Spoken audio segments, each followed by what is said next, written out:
A process improvement project starts with finding the process that contains flaws and inefficiencies requiring a fix.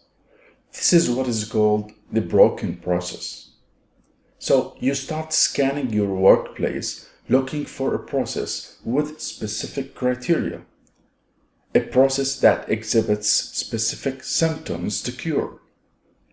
Let's dig deeper and get to know the right symptoms to look for when diagnosing a broken process. A broken process is most likely characterized by one or more of the symptoms shown in this diagram. It could be a process of multiple owners. Multiple owner process makes decision making and process flow more complex. A long process cycle time is a sign of a broken process.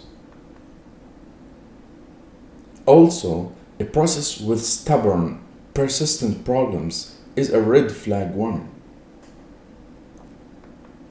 Another red flag is a process that shows frequent finger pointing and blame gaming.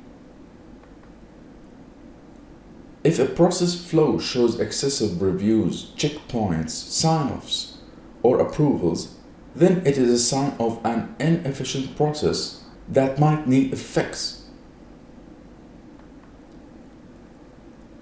Is there a process that managers keep firefighting problems within it, but to no avail?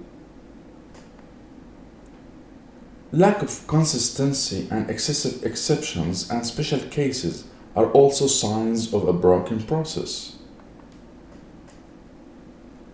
Look into your customer complaints records or social media sentiment analysis. A broken process could be revealed from unhappy customers. Go to the shop floor, to Gemba, and sense whether people are frustrated doing their jobs in the process. Frustration is a dangerous sign of a broken process. Analyze your quality records. What is the level of scrap rate, for instance? Reworks, defected items. Is it alarming that require a process fix? Finally, observe inventory levels of raw material, work in process items, and finished goods. Is it that high that it turns into waste on ground, taking up space and not delivered immediately to customers?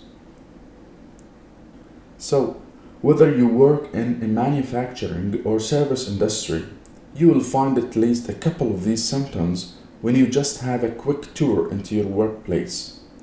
After that, you may end up with many processes that you need to narrow down and pick the most eligible one that needs immediate improvement. Hence, you need a process selection mechanism, which is the subject of our next lesson.